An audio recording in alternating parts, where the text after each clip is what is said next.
Hello बच्चों, आज जो हम डिस्कस करने जा रहे हैं नया टॉपिक परमानेंट मैग्नेटिज्म का, ये लास्ट टॉपिक है।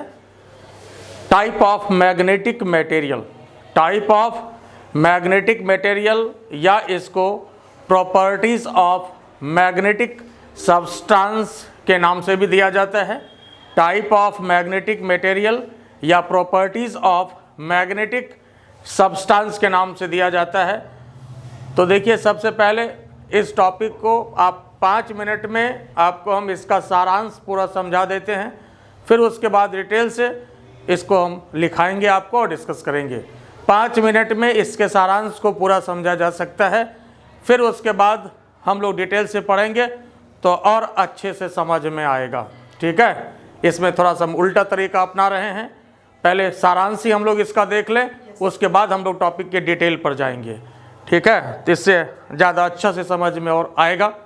तो देखिए, सबसे पहले तो मैग्नेटिक सब्सटेंस जो है ये 3 तरह का होता है। मैग्नेटिक सब्सटेंस 3 तरह का होता है इन जनरल। और ये डिसाइड कैसे किया गया, तो देखो सबसे पहले क्या किया गया, जैसे कोई भी यूनिफॉर्म मैग्नेटिक फील्ड में, जिसको कि मैग्नेटाइजिंग फील्ड भी कहते हैं, बाहरी फील्ड। देखो, अगर 2 तरह का फील्ड हो तो एक बाहरी फील्ड है और दूसरा भीतर का फील्ड है। बाहरी फील्ड को बोलते हैं मैग्नेटाइजिंग फील्ड। बाहरी फील्ड को क्या बोलते हैं? Magnetising field. जो सब्सटेंस को मैग्नेटाइज्ड करता है तो उसको बोलेंगे मैग्नेटाइजिंग फील्ड। क्या बोलते हैं? Magnetising field. ठीक है, क्या बोलेंगे? Magnetising field. और जो सब्सटेंस के अंदर जो मैग्नेटिक फील्ड डेवलप करता है वह तो आपका magnetic field inside the material, जिसको कि बी से इंडिकेट किया जाता है। अंदर के फील्ड को किससे इंडिकेट किया जाता है? बी से। और बाहर के फील्ड को एच से। चूंकि यहाँ पर ये 2 फील्ड है, एक अंदर का फील्ड है और दूसरा बाहर का फील्ड है ना।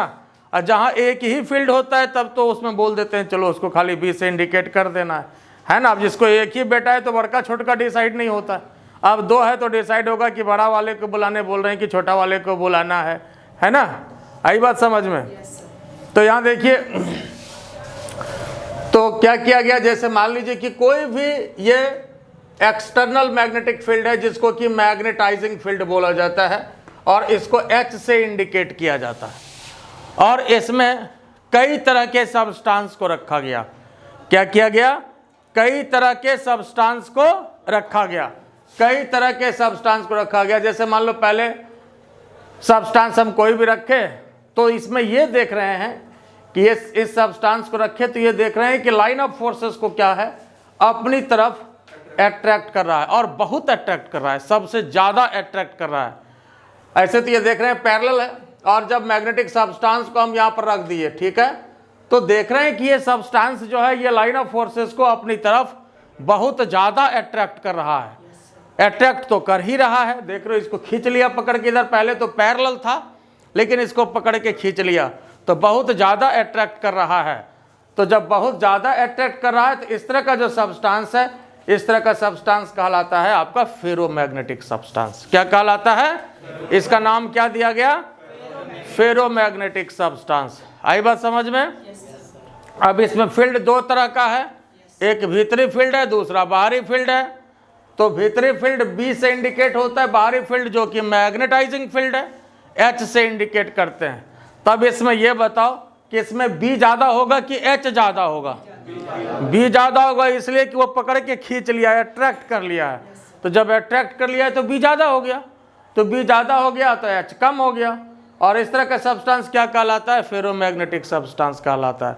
फिर एक दूसरा सब्सटेंस रखे तो देखे कि जैसे ये देखो तो क्या कर रहा है, अट्रैक्ट कर रहा है कि रिपेल कर रहा है? ये सब्सटेंस यह भी अट्रैक्ट ही कर रहा है। क्या कर रहा है? यह भी अट्रैक्ट ही कर रहा है, लेकिन कम अट्रैक्शन है इसका। इसका क्या है? अट्रैक्शन कम है। यह भी देखिए अट्रैक्ट कर रहा है कि नहीं कर रहा? यह भी अट्रैक्ट ही कर रहा है, लेकिन अट्रैक्शन इसका थोड़ा कम है। तो इस तरह के सब्सटेंस को कहा गया पैरामैग्नेटिक सब्सटेंस। क्या कहा गया? Paramagnetic substance. और इसमें भी बी जो है ज़्यादा है एच से, इसमें कोई दिक्कत वाली बात नहीं है। यह स्पष्ट है? चूंकि अट्रैक्ट कर रहा है तो नेचुरली जो है अंदर ज़्यादा डेंसिटी होगा, ठीक है, अंदर ज़्यादा डेंसिटी होगा और बाहर तो H आपका जो है फिक्स है, तो B जो है H से ज़्यादा होगा, ठीक है, और जब B H से ज़्यादा होगा तो B/H क्या होगा, ग्रेटर देन 1 हो जाएगा। सीधी बात है, H से डिवाइड करिए। जैसे मान लो अगर हम ये कहते हैं कि 5 4 से बड़ा है तो 5/4 क्या होता है, ग्रेटर देन 1 होता है, सीधी बात है। तो उसी तरह से इसको डिवाइड करके क्वेश्चन लिख लेते हैं। B ग्रेटर देन H है तो इसको डिवाइड किया, इधर 1 बच गया, ठीक है। फिर यहाँ देखिए, फिर और एक सब्सटेंस रखा गया मैग्नेटाइजिंग फील्ड में, तो इसमें यह देखा गया है कि इसमें देखो तो क्या हो रहा है, अट्रैक्ट कर रहा है कि ये रिपेल कर रहा है, ये रिपेल कर रहा है, इसमें रिपल्सन हो रहा है, इसमें रिपल्सन हो रहा है। तो इस तरह का जो सब्सटेंस है ये क्या कहा जाता है, डायमैग्नेटिक सब्सटेंस कहा जाता है। क्या कहा जाता है, ये डायमैग्नेटिक सब्सटेंस कहा जाता है। और इसमें B ज़्यादा है कि कम है, H से B कम है, तो इसमें बाहरी फील्ड ज़्यादा है, भीतरी फील्ड कम हो गया, है ना।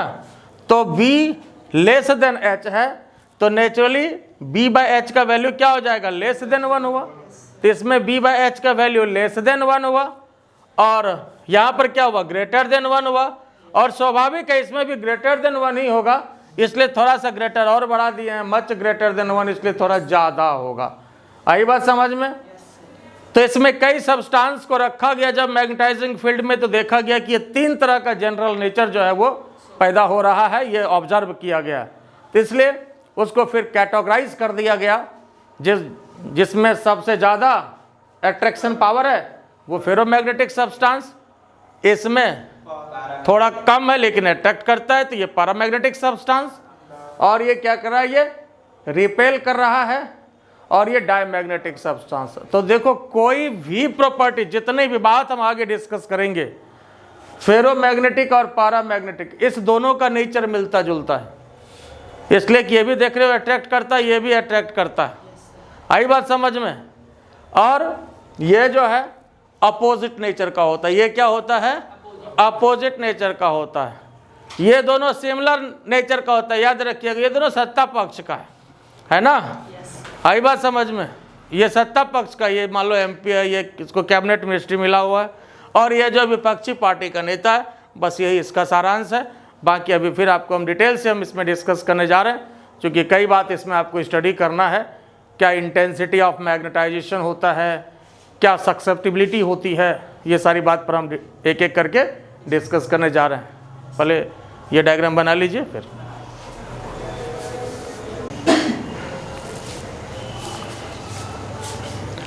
आइए अब देखिए, इसमें कुछ इंपॉर्टेंट डेफिनेशन जिसको कि आपको याद भी रखना है, ये इंपॉर्टेंट डेफिनेशन है। सबसे पहले आइए, इंटेंसिटी ऑफ मैग्नेटाइजेशन क्या होता है। देखो इंटेंसिटी ऑफ मैग्नेटाइजेशन क्या होता है, जैसे मान लेते हैं किसी भी अगर मैग्नेटिक सब्सटेंस को अगर मैग्नेटाइजिंग फील्ड में रखा जाए, बाहरी फील्ड कौन सा फील्ड है, मैग्नेटाइजिंग फील्ड, बाहरी फील्ड कौन सा फील्ड है, मैग्नेटाइजिंग फील्ड, ठीक है। मैग्नेटाइजिंग फील्ड में अगर रखा जाता है तो होता क्या है, ये ऑब्जर्व किया गया है, उसमें इंड्यूस्ड डाइपोल मोमेंट प्रोड्यूस कर जाता है। क्या होता है, इंड्यूस्ड डाइपोल मोमेंट प्रोड्यूस कर जाता है।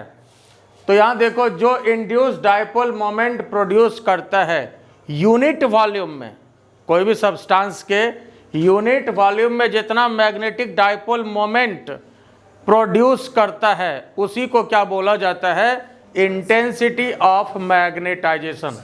क्या बोला जाता है, इंटेंसिटी ऑफ मैग्नेटाइजेशन। तो इसलिए इसको डिफाइन किया गया है इंटेंसिटी ऑफ मैग्नेटाइजेशन को। देखिए, if magnetic substance is kept in the magnetising field then induced dipole moment produces in the magnetic substance. Hence, induced dipole moment produces, induced dipole moment या dipole moment induced per unit volume of the specimen is known as intensity of magnetization. आई बात समझ में। If magnetic substance is kept in the magnetizing field, then induced dipole moment produces in the magnetic substance. है ना, magnetic substance में induced dipole moment produce हो जाता है।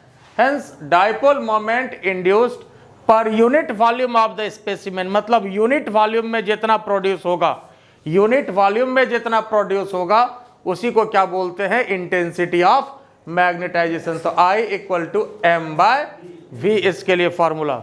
दूसरे तरह से अगर v को हम लोग यूनिट ले लें तो जो मैग्नेटिक डाइपोल मोमेंट प्रोड्यूस होगा उसी को क्या बोलेंगे, intensity of magnetisation, intensity of magnetisation.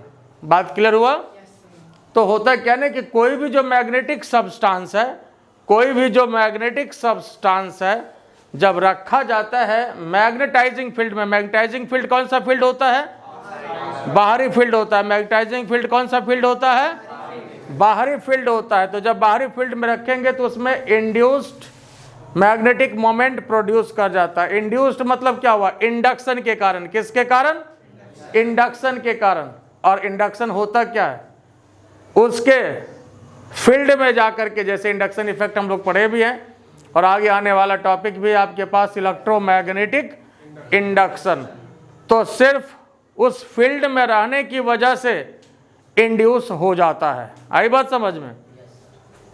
तो ये इसको क्या बोलते हैं, इंटेंसिटी ऑफ मैग्नेटाइजेशन। अच्छा ये बताओ, इंटेंसिटी ऑफ मैग्नेटाइजेशन सबसे ज्यादा किस सब्सटेंस का होगा, सबसे ज्यादा इंटेंसिटी ऑफ मैग्नेटाइजेशन किस सब्सटेंस का होगा, सबसे ज्यादा फेरोमैग्नेटिक का होगा। अब ये बात समझ में आ रहा है?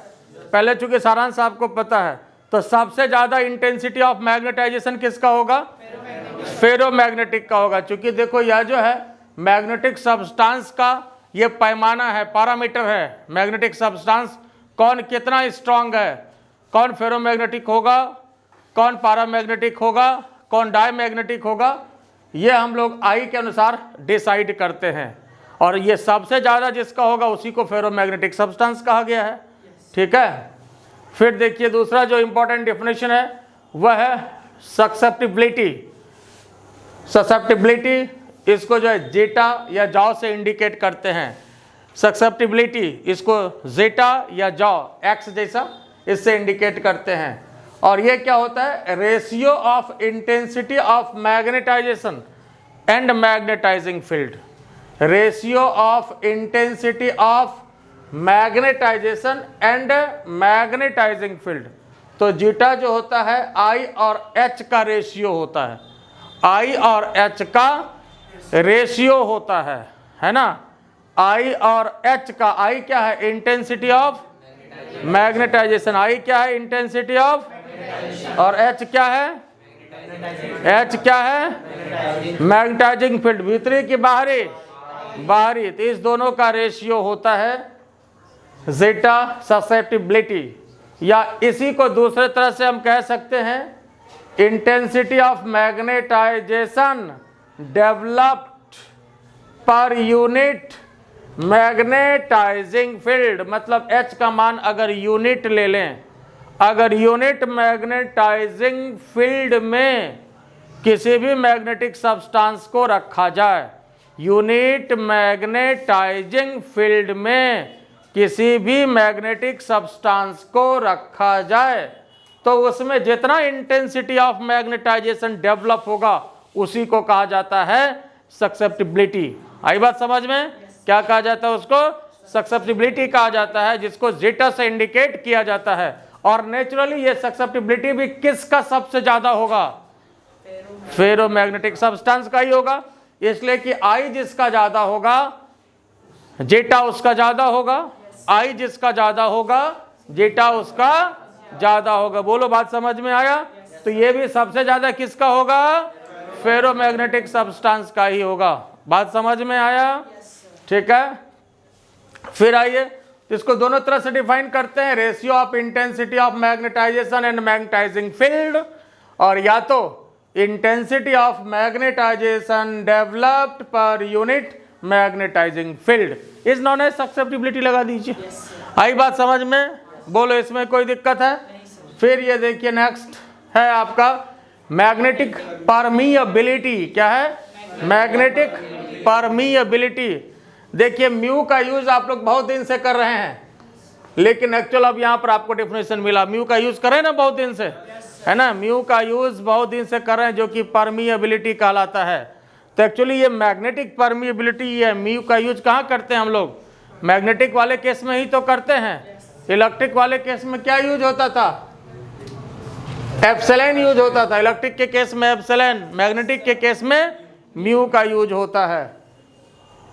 तो ये देखिए मैग्नेटिक परमिएबिलिटी, परमिएबिलिटी क्या होता है? Magnetic permeability ratio of magnetising field inside the material and magnetising field, ratio of magnetic field inside the material. देखो दो मैग्नेटिक फील्ड होता है, एक अंदर का फील्ड, दूसरा बाहर का फील्ड। अंदर के फील्ड को किससे इंडिकेट करते हैं? अंदर के फील्ड को बी से, और बाहर के फील्ड को बी जो है वो अंदर की बात है, और एच जो है वो बाहर की बात है। बी अंदर की बात है और एच बाहर की बात है, ठीक है। तो बस बी और एच का रेशियो होता है ये, ratio of magnetic field inside the material and magnetising field is known as magnetic permeability. आई बात समझ में? तो बी और एच का रेशियो होता है, ये अंदर का फील्ड और ये बाहर का फील्ड, है ना। अब ये बताओ म्यू भी सबसे ज्यादा किसका होगा? कैसे सब्सटेंस का होगा? इसलिए कि बी जिसका ज्यादा होगा, तो अंदर मैग्नेटिक फील्ड ज्यादा किसका होगा? किसका होगा? फेरोमैग्नेटिक का होगा। किसका होगा? फेरोमैग्नेटिक का होगा। जोर से बोलो, किसका होगा? फेरोमैग्नेटिक का म्यू जो है सबसे ज्यादा होगा, इसलिए कि बी ज्यादा होगा। बी जिसका ज्यादा हो, एच तो भैया फिक्स है, एच तो बाहरी फील्ड है, बाहरी फील्ड जो है वह तो फिक्स है, वह तो कांस्टेंट है। अंदर का फील्ड सबका अलग अलग होता है कि नहीं? आई बात समझ में? जैसे मान लो हम पढ़ा रहे हैं, तो या आप यहाँ रहते हो पढ़ते हो, तो बाहरी फील्ड तो बराबर है। अब अंदर का फील्ड जिसका स्ट्रांग होगा वो ज्यादा सक्सेस करता है, अंदर का फील्ड जिसका कमजोर है, ये अंदर की बात हम बोल रहे हैं, है ना। अंदर का फील्ड जिसका स्ट्रांग है वो ज्यादा सक्सेस करता है, और अंदर का फील्ड जिसका कमजोर है वो कम सक्सेस करता है। बात समझे कि नहीं? जिसका फील्ड स्ट्रांग नहीं, हमको करना है एकदम, चाहे जो हो जाए, वर्षा हो जाए, पानी हो जाए, जो भी हो जाए, हमको अपना काम करना है तो करना है, ठीक है। तो स्ट्रांग फील्ड है, उसका डिटरमाइंड है वो, है कि नहीं? आई बात समझ में? तो mu equal to B upon H. आई बात समझ में? तो mu equal to B upon H, ठीक है। तो इसलिए अंदर का फील्ड स्ट्रांग रखिए। आई बात समझ में? तो ये आपका जो मैग्नेटिक परमिएबिलिटी वाली बात हो गई। और क्रॉस मल्टीप्लीकेशन अगर कर दें तो बी इक्वल टू क्या हो जाएगा? Mu into H. B equal to mu into H. बोलो इसमें कोई दिक्कत? लो थोड़ा साइड हो लेते हैं। बोलो यहाँ तक किसी को कोई दिक्कत है? क्लियर है? Everything is clear? तो इसमें क्या देखे इसके सारांश में? फिर देखो सबसे ज्यादा सब कुछ तीनों किसका होगा? फेरोमैग्नेटिक का होगा, और उससे कम पैरामैग्नेटिक का होगा, सबसे कम डाई का होगा। बाकी हम डिटेल से आगे बात भी करेंगे, डिफरेंसेस भी लिखाएंगे, और अब टाइप ऑफ मैग्नेटिक सब्सटेंस को हम डिटेल से डिस्कस करेंगे। तो पहले ये हो गया, इसमें कोई दिक्कत है? तो अब आइए इसके बाद जो हम टाइप ऑफ मैग्नेटिक सब्सटेंस पर डिटेल से डिस्कस करेंगे कि क्या फेरोमैग्नेटिक सब्सटेंस होता है, क्या पैरामैग्नेटिक होता है, और क्या डायमैग्नेटिक होता है, in detail.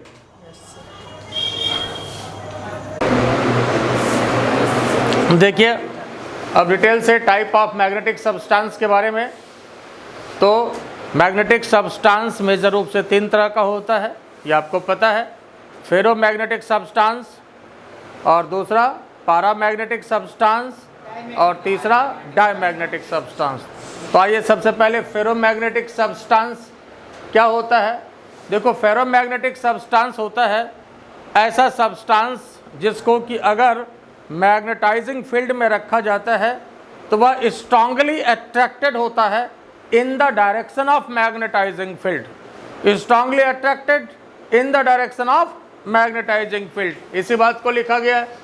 Such type of magnetic substance, if it is placed in the magnetizing field, gets strongly attracted in the direction of magnetizing field is known as ferromagnetic substance. आई बात समझ में? मैग्नेटाइजिंग फील्ड के direction में और strongly attracted होना चाहिए, तो क्या होता है, ये फेरोमैग्नेटिक सब्सटेंस कहलाता है।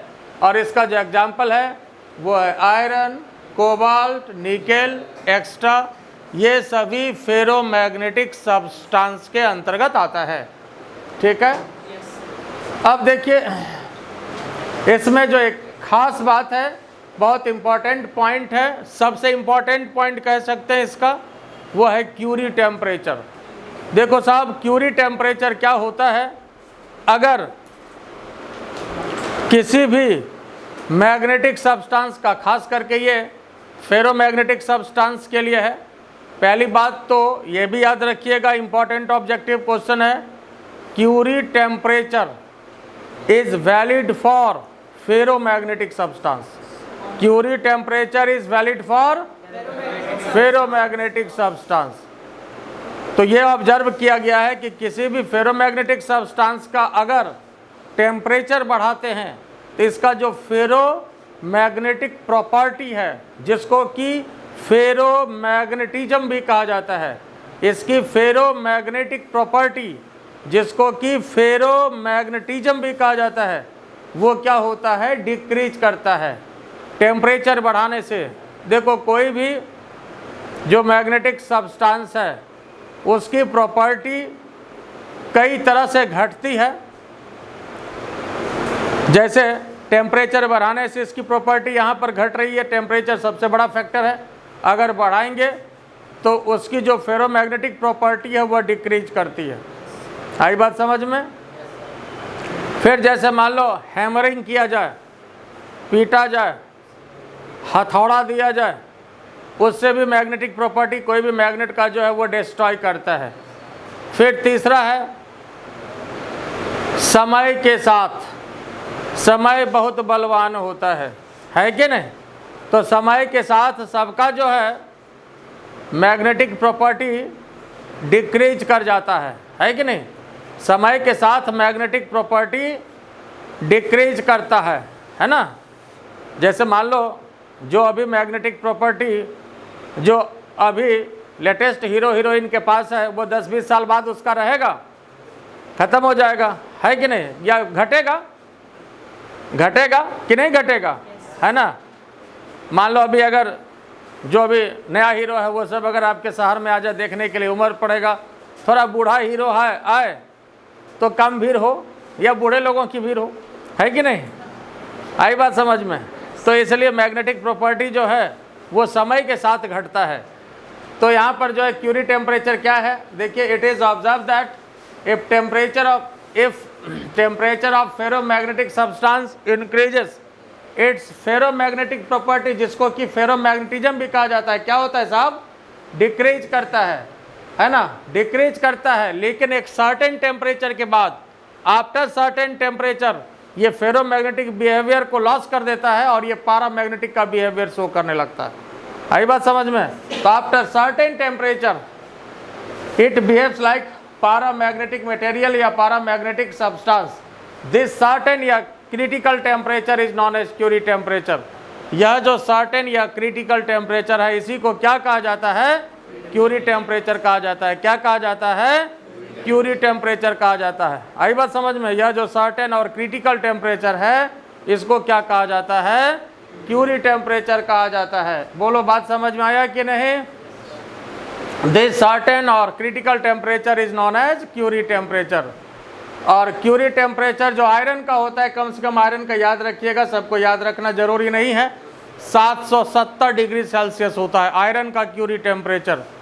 और यह सेल्सियस है, और केल्विन में अगर लेंगे तो आप इसमें 273 को ऐड कर दीजिए तो ये 1043 केल्विन आ जाएगा। कोई एक याद रखिए, सेल्सियस में याद रखिए, बाकी आप लोग जवान आदमी, आपको पता है 273 जोड़ देंगे तो वो केल्विन में आपको मिल जाएगा। लेकिन कन्फ्यूजन होता है, मान लो कहीं आंसर में दे देता, आपको याद रखे हो 770 डिग्री सेल्सियस, और मान लो ऑप्शन दे दिया 770 केल्विन, तो दिमाग में रहे 770 तो रटे थे, 770 केल्विन मार दिए तो गड़बड़ हो जाएगा। तो सेल्सियस में होता है, केल्विन में होगा तो ये इतना होगा। ठीक है, इसको याद रखिएगा। फिर देखिए फेरोमैग्नेटिक सब्सटेंस का जो ससेप्टिबिलिटी होता है, देखो इन जनरल ये बात तो अब आपको समझ में आ गया, सारांश आपको हम पहले 5 मिनट में ही बता चुके हैं कि फेरोमैग्नेटिक सब्सटेंस का सब कुछ ज़्यादा होता है, सब कुछ ज़्यादा, सब कुछ in general maximum, in general, है ना, इन जनरल, सारांश की बात in general maximum, intensity of magnetisation भी मैक्सिमम, ससेप्टिबिलिटी भी ज़्यादा होगा, है ना, परमिएबिलिटी भी ज़्यादा होगा, तो सब कुछ इसका ज़्यादा होगा, ठीक है। तो ससेप्टिबिलिटी इसका वेरी हाई होता है और 10 टू द पावर 3 से 10 टू द पावर 5 के ऑर्डर में होता है, और लगभग, हालांकि एग्जैक्ट तो कुछ नहीं कहा जा सकता है, एग्जैक्ट के बारे में भी इसका कुछ अभी भी कुछ पता नहीं चला है, जो एक लगभग आइडिया आया है उसके आधार पर आपको स्टडी कराया जा रहा है, ठीक है। तो अब यहाँ पर देखिए, इसमें एक खास इंपॉर्टेंट यहाँ पर फार्मूला एक है इसके लिए, जो रिलेशन दिया गया है कि इसका जो जेटा होता है, जो ससेप्टिबिलिटी होता है, यह इन्वर्सली प्रोपोर्शनल टू टेम्परेचर की होता है। क्या होता है? इन्वर्सली प्रोपोर्शनल टू टेम्परेचर, ऐसे T माइनस थीटा सी ये होता है, लेकिन इसको आप याद ऐसे रखिए, inversely proportional to temperature, inversely proportional to temperature के होता है। और ये माइनस थीटा सी क्यों दिया गया है, तो इसके पीछे कुछ अंदर की बात है। अंदर की बात यह है कि यह जो क्रिटिकल टेम्परेचर है ना साहब, हमेशा इससे ज़्यादा ही होना चाहिए, तभी ये लागू होगा। इस क्रिटिकल टेम्परेचर से ज़्यादा टेम्परेचर होना चाहिए, क्रिटिकल टेम्परेचर से ज़्यादा टेम्परेचर होना चाहिए। क्रिटिकल टेम्परेचर कितना है आपके पास? 770 डिग्री का है ना। तो ये क्रिटिकल टेम्परेचर से ज़्यादा होना चाहिए, फिर ही आपको ये बात लागू होगा। और थीटा सी यहाँ पर ये दिया गया है कि ये आपका क्या है, क्यूरी टेम्परेचर है, और ये आपका नेचुरली कांस्टेंट है। किसी भी सब्सटेंस के लिए क्यूरी टेम्परेचर क्या होता है? फिक्स होता है। किसी भी सब्सटेंस के लिए क्यूरी टेम्परेचर क्या होता है?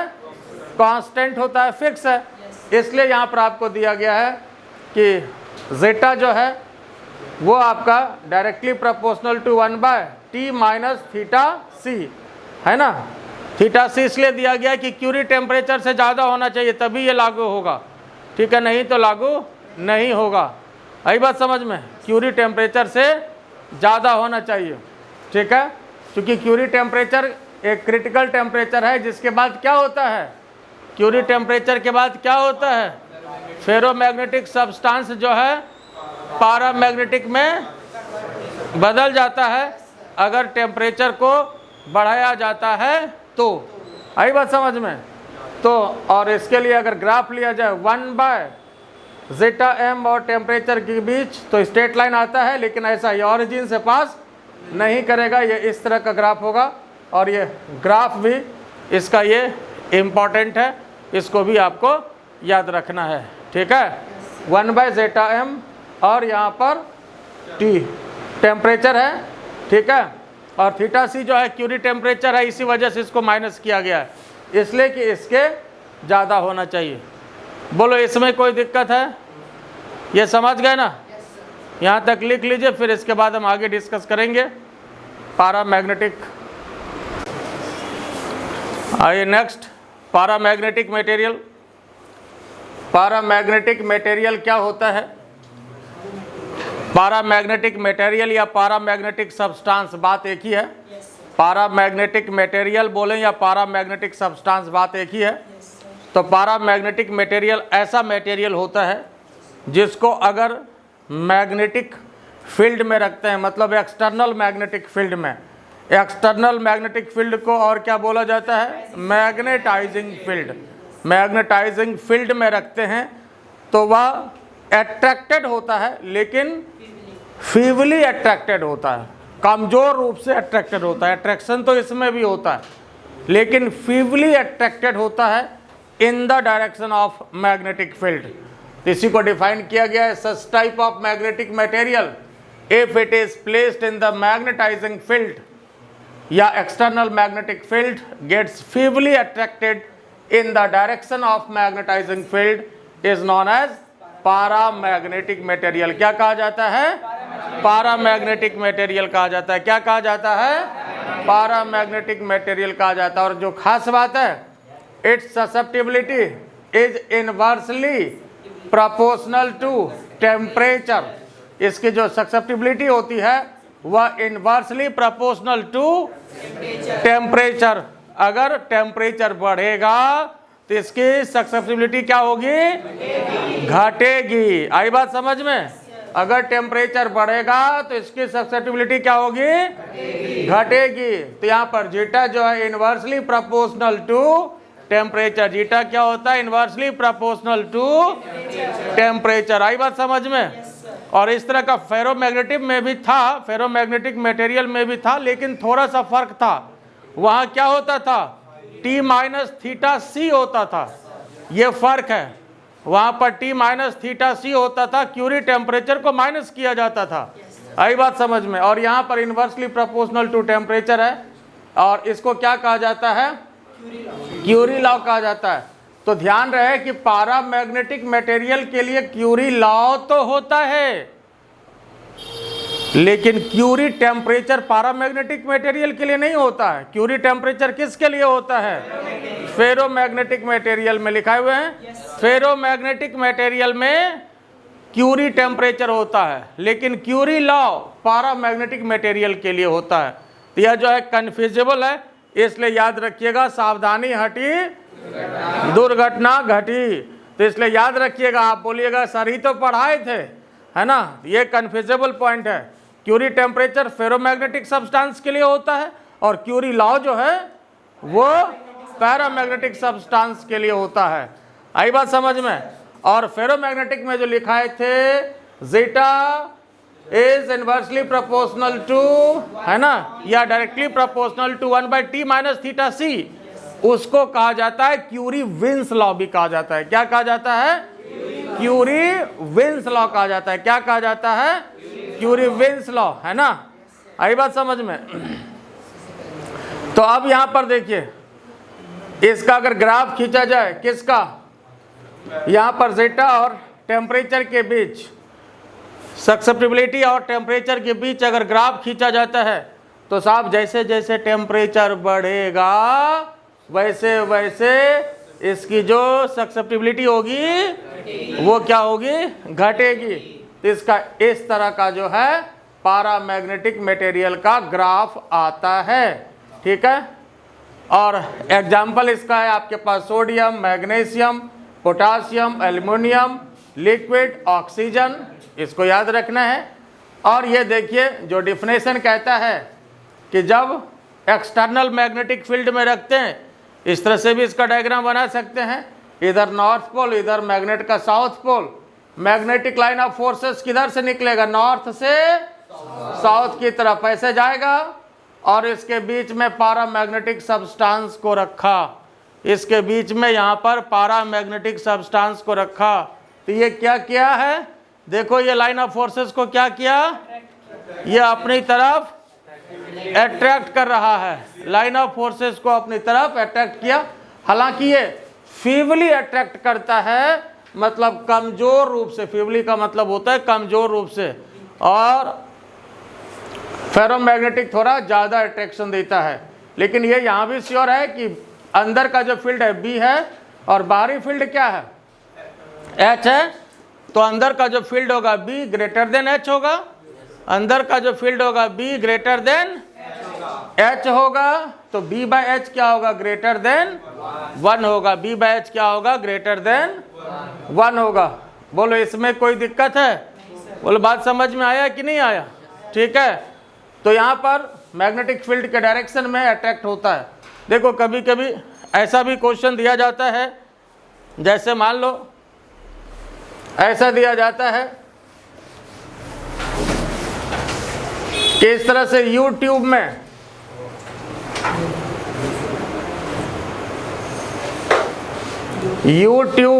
इस तरह से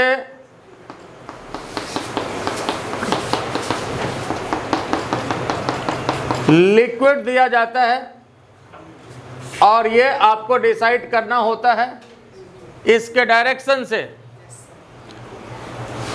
यूट्यूब में किस तरह से लिक्विड चढ़ता है किधर, इसके हिसाब से डिसाइड करना होता है कि कौन सा लिक्विड फेरोमैग्नेटिक है, कौन सा लिक्विड पारामैग्नेटिक है, और कौन सा लिक्विड डायमैग्नेटिक है। ठीक है? और यहाँ पर इसी तरह से इसमें जो स्ट्रांग मैग्नेट ऐसे के बीच में ये डाल दिया जाता है। इधर जैसे नॉर्थ पोल हो गया और इधर साउथ पोल हो गया, तो इस तरह से लाइन ऑफ फोर्सेस आ गया ऐसे, है ना, मैग्नेटिक लाइन ऑफ फोर्सेस ऐसे आ गया। हालांकि समझने के लिए है। और बाकी यहाँ पर ये लिक्विड डाल दिया, तो होता क्या है कि जो लाइन ऑफ फोर्सेस के तरफ एट्रैक्ट हो, जो जितना ज़्यादा एट्रैक्ट होगा तो वह लिक्विड क्या होगा, फेरोमैग्नेटिक लिक्विड होगा। जो जितना ज़्यादा अट्रैक्ट होगा वो कैसा लिक्विड होगा, फेरोमैग्नेटिक होगा। और पैरामैग्नेटिक लिक्विड भी क्या होगा, अट्रैक्ट ही होगा। पैरामैग्नेटिक में भी क्या होगा कि ये अगर यहाँ है तो ये ऊपर चढ़ जाएगा, ऊपर चढ़ गया तो नेचुरली ये वाला जो पार्ट है ये नीचे आएगा, इसलिए लिक्विड तो उतना ही ना है, ये इसके तरफ अट्रैक्ट हो गया। तो पैरामैग्नेटिक लिक्विड भी अट्रैक्ट होता है और फेरोमैग्नेटिक लिक्विड भी अट्रैक्ट होता है। फेरोमैग्नेटिक ज़्यादा अट्रैक्ट होता है और पैरामैग्नेटिक कम अट्रैक्ट होता है। और यही अगर आगे डायमैग्नेटिक की बात करें तो डायमैग्नेटिक क्या होगा, वो अट्रैक्ट नहीं होगा। पहले मान लो इतना था पोजीशन इसका, तो अब क्या होगा, और इधरे भाग जाएगा, ये ऊपर ही ये चढ़ जाएगा इधर और इधर से ये घट जाएगा। अब बात समझ में आ गया? तीनों बात समझ में आया कि नहीं आया? अगर फेरोमैग्नेटिक है तो एकदम सीधा यहाँ से यहाँ तक लहर मारता हुआ समुद्र जैसा चढ़ जाएगा ऊपर, है ना, आई बात समझ में। और पैरामैग्नेटिक है तो यह भी जो है ऊपर जाएगा लेकिन थोड़ा फेरोमैग्नेटिक से कम जाएगा। और अगर डायमैग्नेटिक लिक्विड होगा तो फिर ये रिपेल करेगा और ये इधर ही भाग जाएगा, इससे थोड़ा दूर भाग जाएगा। इस तरह का क्वेश्चन भी कई बार कॉम्पिटिटिव एग्जाम में पूछा गया है। लिक्विड दे दिया, कौन सा लिक्विड क्या है ये आप बताइए, कौन सा फेरोमैग्नेटिक है, कौन सा पैरामैग्नेटिक है और कौन सा डायमैग्नेटिक है। उसके अट्रैक्शन को देखते हुए हम लोग डिसाइड कर सकते हैं। बात समझ में आया कि नहीं आया? ये बात क्लियर हो गया?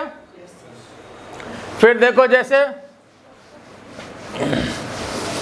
वास्तव में जो पैरामैग्नेटिक मटेरियल है इसका भी जो है परमानेंट डाइपोल मोमेंट होता है।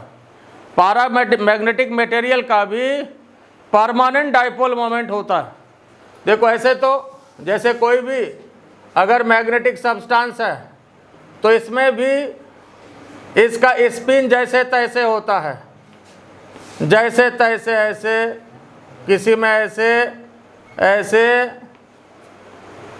जैसे तैसे होता है, रैंडम स्पिन होता है। लेकिन जैसे ही अगर हम इसको मैग्नेटिक फील्ड में रख देते हैं, एक्सटर्नल मैग्नेटिक फील्ड में रख देते हैं ना, तो फिर इसका जो डायरेक्शन है, जैसे ये एक्सटर्नल मैग्नेटिक फील्ड अगर ऐसा हो गया, इसमें रख दिया गया, तो इसका जो डायरेक्शन है एकदम ऐसे हो जाता है। मैग्नेटिक फील्ड के डायरेक्शन में इसका सारा तीर ऐसे चला जाता है, एक जैसा तीर जो है इस टाइप से चला जाता है, इस टाइप से ये चला जाता है ऐसे। इसका परमानेंट डाइपोल मोमेंट इसका भी होता है। तो जैसे ही हम लोग एक्सटर्नल मैग्नेटिक फील्ड में देते हैं, जैसे तैसे जो ये इसका अलाइनमेंट होता है वो क्या होता है, ये तुरंत आपका मैग्नेटिक फील्ड के डायरेक्शन में हो जाता है। आई बात समझ में? मैग्नेटिक फील्ड के डायरेक्शन में हो जाता है और ये परमानेंट डाइपोल मोमेंट हो जाता है। लेकिन ये जो टेम्परेचर वाली बात है कि जैसे ही फिर जैसे ये मान लो कि परमानेंट तो हो गया, लेकिन जैसे ही अगर हम टेम्परेचर बढ़ाना शुरू करेंगे तो इसकी जो ससेप्टिबिलिटी होती है वो घटने लगती है। टेम्परेचर जैसे देना शुरू करेंगे तो उसका काइनेटिक एनर्जी बढ़ता है, टेम्परेचर देने से काइनेटिक एनर्जी बढ़ता है और काइनेटिक एनर्जी के बढ़ने से जिसका जो अलाइनमेंट है वह टूटने लगता है, वह जैसे तैसे हो जाता है और फिर इस तरह की स्थिति में ये आने लगता है। आई बात समझ में? इस वजह से फिर इसका जो मैग्नेटिक प्रॉपर्टी है वह डिक्रीज कर जाता है। आई बात समझ में? लेकिन इसका भी जो है परमानेंट डाइपोल मोमेंट होता है, लेकिन थोड़ा कमज़ोर होता है। परमानेंट डाइपोल मोमेंट होता है इसका भी, और फेरोमैग्नेटिक सब्सटेंस का भी परमानेंट डाइपोल मोमेंट होता है। फेरोमैग्नेटिक सब्सटेंस का तो होता ही है, इसका भी परमानेंट डाइपोल मोमेंट होता है, लेकिन डायमैग्नेटिक सब्सटेंस का परमानेंट डाइपोल मोमेंट नहीं होता है। परमानेंट डाइपोल मोमेंट आपका पारा का भी होता है पारा का भी होता है और परमानेंट डाइपोल मोमेंट फेरो का भी होता है। परमानेंट डाइपोल मोमेंट फेरोमैग्नेटिक का भी होता है ना।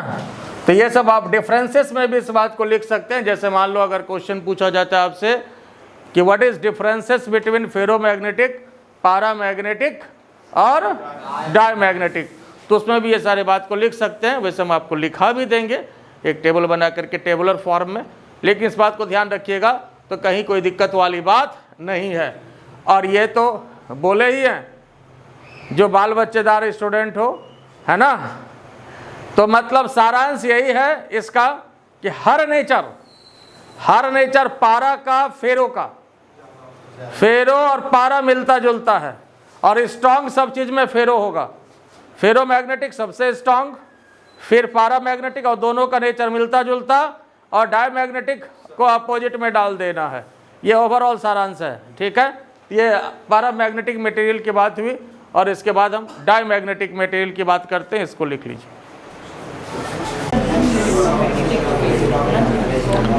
अब आइए नेक्स्ट, डायमैग्नेटिक मटेरियल। तो डायमैग्नेटिक मटेरियल क्या होता है? यह ऐसा मैग्नेटिक मटेरियल है जिसको अगर एक्सटर्नल मैग्नेटिक फील्ड में रखा जाए, मतलब मैग्नेटाइजिंग फील्ड में रखा जाए, तो क्या होता है? यह फीवली रिपेल्ड होता है in the opposite direction of magnetising field. इसी को डिफाइन किया गया है, such type of magnetic material if it is placed in the magnetising field gets feebly repelled in the opposite direction of magnetising field. Magnetizing field लिखिए या external magnetic field, बात एक ही है। और इसी को क्या कहा जाता है? डायमैग्नेटिक मटेरियल कहा जाता है। तो इसमें रिपल्सन होता है, और रिपल्सन भी उतना स्ट्रॉन्ग नहीं होता है। रिपल्सन उतना स्ट्रॉन्ग नहीं होता है, ठीक है। जैसे यहाँ देखिए, इस तक से भी डायग्राम बना सकते हैं इसका, कि जैसे मान लो इधर नॉर्थ पोल है, इधर साउथ पोल है, तो मैग्नेटिक फील्ड नॉर्थ से साउथ की तरफ जाता है। ये नॉर्थ पोल है, ये साउथ पोल है, और बीच में यहाँ पर जो डायमैग्नेटिक सब्सटेंस को रखा गया, तो देखो मैग्नेटिक लाइन ऑफ फोर्सेस क्या हुआ? ये रिपेल किया, इधर भी यहाँ पर ये रिपेल किया, है ना। रिपल्सन हो जाता है, इसलिए अंदर जो है लाइन ऑफ फोर्सेस बहुत कम पास करता है, रिपेल हो जाता है। तो अंदर का मैग्नेटिक फील्ड को किससे इंडिकेट करते हैं? जोर से बोलो, बी से। और बाहरी फील्ड को किससे इंडिकेट करते हैं? तो यहाँ पर बी ज्यादा कि एच ज्यादा? तो बी एच से क्या होगा? बी जो है एच से कम होगा, इसलिए बी बाय एच का वैल्यू क्या होगा? 1 से कम होगा। बी बाय एच का वैल्यू क्या होगा? 1 से कम होगा। आई बात समझ में? बी बाय एच का वैल्यू क्या होगा? 1 से कम होगा। बोलो, ये बात समझ में आया कि नहीं? तो यहां पर देखिए, in the non uniform magnetic field, अगर मैग्नेटिक फील्ड नॉन यूनिफॉर्म हो और उसमें अगर पारामैग्नेटिक मटेरियल को रखा जाए, डायमैग्नेटिक मटेरियल को रखा जाए, तो यह जो मूव करता है from strong field to weak field. Non uniform field का क्या मतलब है? कि कहीं ज्यादा हो और कहीं कम हो। तो ये ज्यादा वाले से कमजोर के तरफ चला जाता है, इसलिए कि ज्यादा वाला क्या करेगा? वहां पर रिपल्सन करेगा, भगा देगा उसको, रिपेल करेगा, तो बेचारा अपना कमजोर के तरफ चला जाएगा। आई बात समझ में? वहाँ अट्रैक्शन तो होगा नहीं, इसका रिपल्सन हो जाएगा। आई बात समझ में? ये भाग जाएगा। बात समझ गया कि नहीं? बात क्लियर हुआ कि नहीं? और उसी तरह से अगर मान लो यूट्यूब में अगर डायमैग्नेटिक लिक्विड दिया जाए, क्या दिया जाए? ये क्वेश्चन है, ऑलरेडी पूछा गया है कई बार। ये डायमैग्नेटिक लिक्विड है। ये कैसा लिक्विड है? डायमैग्नेटिक लिक्विड है। और इधर यहाँ पर ये नॉर्थ पोल और इधर साउथ पोल है। इधर नॉर्थ इधर साउथ। तो ये मैग्नेटिक लाइन ऑफ फोर्सेस ऐसे जाएगा, ये पता आपको? ये ऐसे जाएगा ना। अच्छा ठीक बात है। तब इसमें क्या होगा, ये लिक्विड क्या होगा, ऊपर जाएगा कि नीचे? ऊपर जाएगा लिक्विड कि नीचे? तो डायमैग्नेटिक लिक्विड होगा तो ये नीचे जाएगा, और यहाँ पर जब नीचे गया तो यहाँ पर किधर जाएगा? ऊपर जाएगा। स्वाभाविक सी बात है। तो इस तरह का जहाँ सिचुएशन होगा, ऐसा फिगर दे दिया जाए आपको, सिर्फ ये फिगर दे दिया जाए और कहा जाए कि ये कैसा लिक्विड है, कैसा लिक्विड है? ये डायमैग्नेटिक लिक्विड है। मान लीजिए सिर्फ ये आपको फिगर दे दिया जाए कि लिक्विड दे दिया गया है आपको, चाहे अब जो भी हो, आपको ये बताना है कि लिक्विड कैसा है, डायमैग्नेटिक लिक्विड है कि पैरामैग्नेटिक लिक्विड है कि फेरोमैग्नेटिक लिक्विड है। तो कौन सा लिक्विड होगा? ये डायमैग्नेटिक लिक्विड होगा। बात समझ में आया? क्वेश्चन कैसे फॉर्म होगा? क्वेश्चन तो किसी भी तरह से आपको फॉर्म हो जाएगा, आपके नॉलेज को वो निचोड़ लेगा। ठीक है, फिगर दे दिया गया और ऑप्शन आपको दे दिया गया। ठीक है, और इसका एग्जाम्पल जो है डायमैग्नेटिक का कौन कौन सा? Ag, Pb, Hg, कॉपर भी है, वाटर, नियॉन। ठीक है, चलो एक्स्ट्रा दे दो। Ag, Pb, Hg, copper, water, neon, extra inert gas है, नियॉन है ना। तो ये सभी जो है डायमैग्नेटिक का यहाँ पर एग्जाम्पल है, और इसका परमानेंट डायपोल मोमेंट नहीं होता है। No permanent dipole moment. Star marking में ये भी लिख दीजिए, no permanent dipole moment for diamagnetic material. Diamagnetic material permanent dipole moment नहीं होता है। इसका क्यूरी टेम्परेचर होगा क्या? क्यूरी टेम्परेचर होगा क्या? नहीं होगा। डायमैग्नेटिक मटेरियल का क्यूरी टेम्परेचर नहीं होगा। पैरामैग्नेटिक का क्यूरी टेम्परेचर होगा क्या? पैरामैग्नेटिक का भी क्यूरी टेम्परेचर नहीं होगा। क्यूरी लॉ होता है, क्यूरी टेम्परेचर नहीं होता है। क्यूरी टेम्परेचर किसका होता है?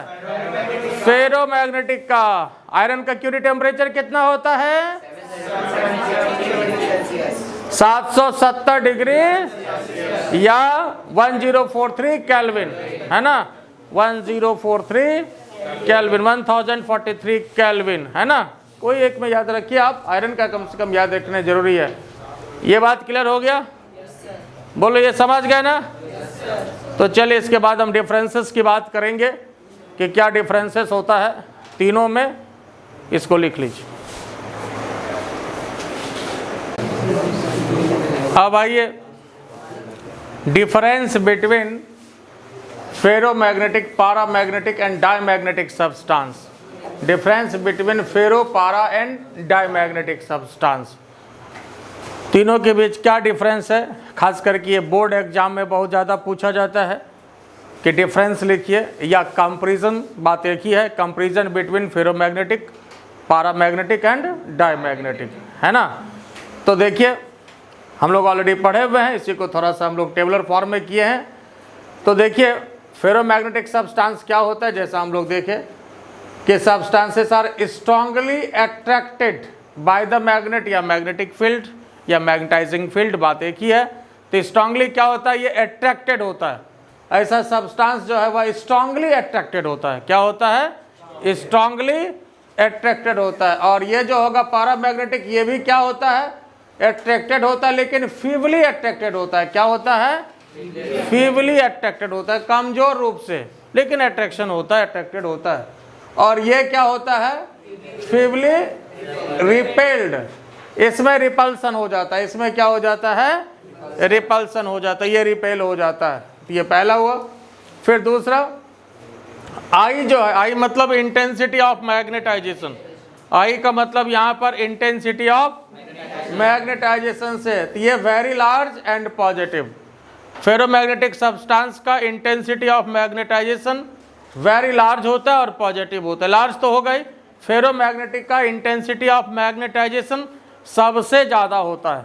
और ये बताए भी थे, इंटेंसिटी ऑफ मैग्नेटाइजेशन ही जो है वो पैमाना होता है, आई जिसका सबसे ज़्यादा वही फेरोमैग्नेटिक होता है, स्वाभाविक सी बात है।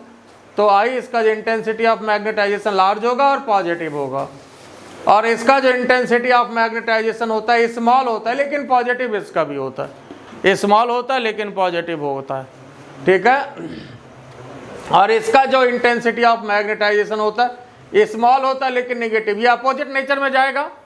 यह हर दृष्टिकोण से डायमैग्नेटिक जो है ये अपोजिट नेचर में जाता है।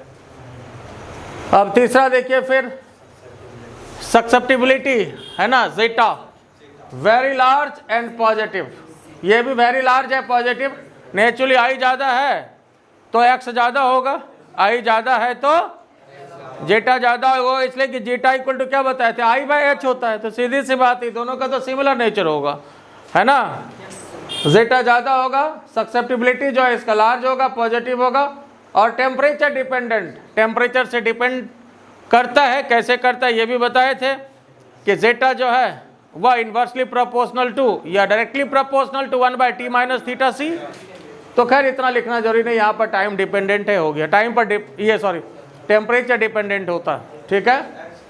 अब यहाँ देखिए फिर यहाँ जो इसकी सक्सेप्टिबिलिटी है, एक्स जो है, एक्स नहीं बल्कि जीटा बोलिए, सक्सेप्टिबिलिटी है small positive very inversely proportional to temperature, temperature के साथ इसका इन्वर्सली का रिलेशन है, ये लिखाए भी थे। तो ये इन्वर्सली प्रोपोर्शनल होता है ये टेम्परेचर के साथ, है ना। ये सक्सेप्टिबिलिटी है, स्मॉल होगा पॉजिटिव। और यहाँ पर देखिए इसकी जो सक्सेप्टिबिलिटी है वो स्मॉल होता है लेकिन निगेटिव। ये देखिए इसमें सब चीज़ में निगेटिव जा रहा है, निगेटिव निगेटिव। और रिपल्सन हर नेचर अभी तक जो आ रहा है इसका अपोजिट नेचर का आ रहा है, ठीक है।